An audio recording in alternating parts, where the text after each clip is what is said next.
জাতগুলোই কিন্তু অমর হয়, তারাই পৃথিবীতে টিকে আছে। পৃথিবীতে যত নবী এসেছেন, যত রাসূল এসেছেন, তারা সবাই স্রোতের বিপরীতে ছিলেন।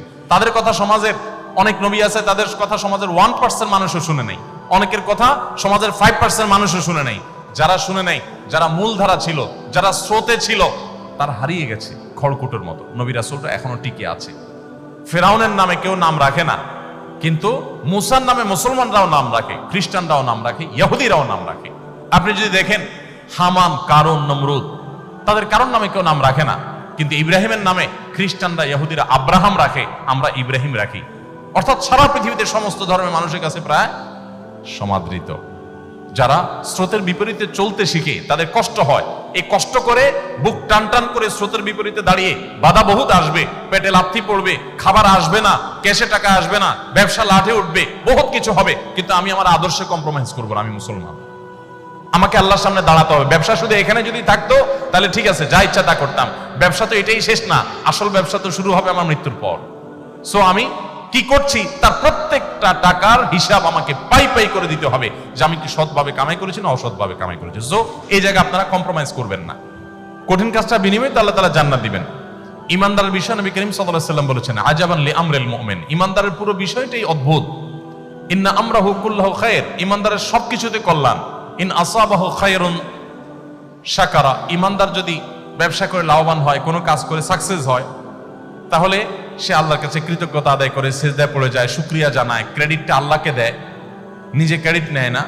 তো এর মাধ্যমে তার একদিক থেকে লাভবান হয়েছে, আবার শুকরিয়া আদায় করে, কৃতজ্ঞতা আদায় করে আল্লাহর কাছে সে বিনিময় লাভ করে, দুই দিক থেকে লাভবান হয়ে গেল। আর যদি ইমানদার লুজার হয়, ক্ষতিগ্রস্ত হয় তার ব্যবসায়, তার কাজে, তখন সে সবর করে, ঠিক আছে আল্লাহর ফয়সালা আমি মেনে নিয়েছি, আল্লাহ যা আমার জন্য কল্যাণে তাই রেখেছেন, এই পরিণতি যেটা আমার বরণ করতে হয়েছে, এর বিনিময়ে যদি আল্লাহ আমাকে কিয়ামত দিন বলে, যাও তোমাকে আমি ব্যবসায় অনেক লস দিয়েছি, তুমি ধৈর্য ধারণ করতে পেরেছো, সো তোমাকে এখন জান্নাত দিয়ে দিলাম, তাহলে আমার বেস্ট ডিলিংস এটা। লাখ টাকা কামাইলে কত আর কামাইতাম, অনন্ত অসীমকালে জান্নাত পেয়ে গেলাম।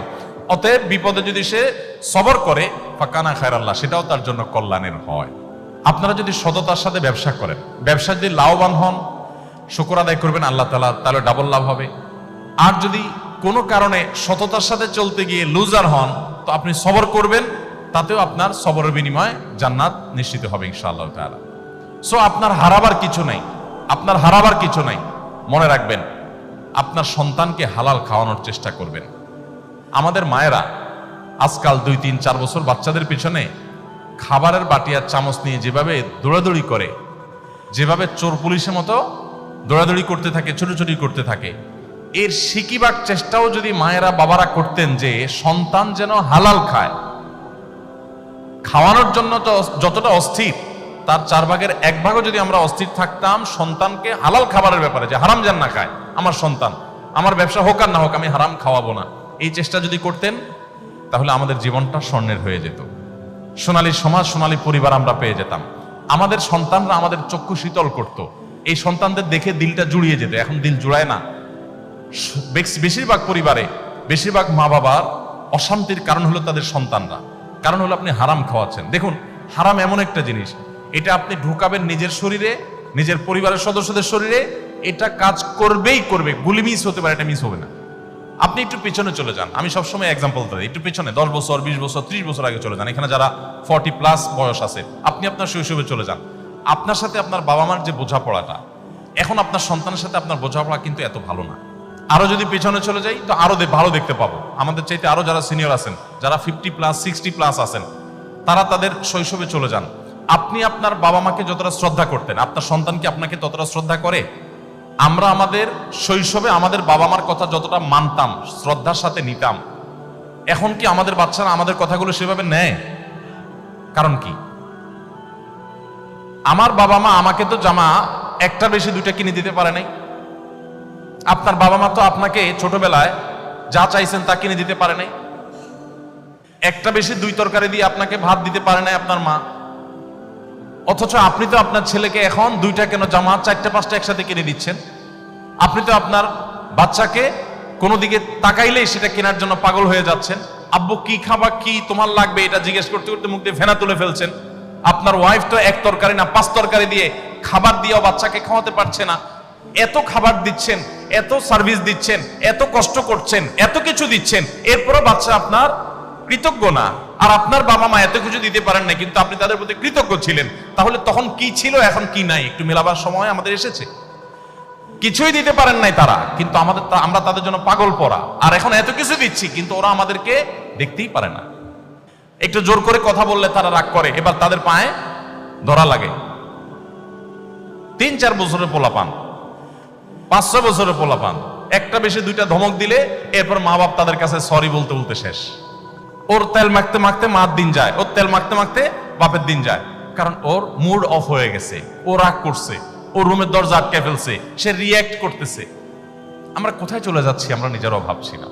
এই বিষয়ের যদি আপনি 10টি কারণ খুঁজে বের করেন, তার মধ্যে একটি কারণ এটা যে আপনার বাবা মা আপনাকে হালাল খাওয়াইছে, আপনি আপনার সন্তানকে ওই রকম সন্দেহাতীত হালাল খাওয়াতে পারছেন না। আপনিও হালাল খাওয়াচ্ছেন, বাট আপনার হালালটা আপনার বাবা মা যেরকম খাওয়াইছেন ওরকম পিওর হালাল আপনি দিতে পারছেন না। এটার এফেক্ট আপনার সন্তানের মধ্যে পড়ছে, এবং জেনারেশন যত সামনে অগ্রসর হবে যত বেশি আপনি হালাল উপার্জনের ক্ষেত্রে ছাড় দিবেন। আপনার কাছে টাকাটাই মুখ্য, আপনি লাখপতি হতে চান, কোটিপতি হতে চান, আপনার হালাল হারাম দেখার দরকার নেই। তো আপনার সন্তান শুধু না, আপনার পুরো জীবনটা দুর্বিষহ জীবন হবে। আপনার সন্তানকে হালাল উপার্জন দেন, হালাল খাবার দেন, আপনার ফ্যামিলিকে দেন, আপনি একটা জান্নাতি ফ্যামিলি পাবেন, আপনি এনজয় করবেন লাইফটাকে। আর না হলে বাহিরে অনেক চকচকা দেখবেন, ভেতরে এতটাই সদরঘাট হবে, ভেতরে কুরে কুরে শেষ হবে, কাউকে বলতে পারবেন না। ভাবসাব জাহির করবেন, ছেলে হান করে, মেয়ে তান করে, কিন্তু ভেতরে ভেতরে আপনি শেষ হবেন যে ওরা যে কত বড় অমানুষ, কত বড় অসভ্য, কত বড় কুলাঙ্গার আমার সন্তানরা, এটা আমি ভিতরে ভিতরে টের পাবো, মানুষকে বলতে পারবো না। যদি এটা থেকে বাঁচতে চান তাদেরকে হালাল খাওয়ান, হালাল উপার্জনের ক্ষেত্রে কোনো কম্প্রোমাইজ করবেন না।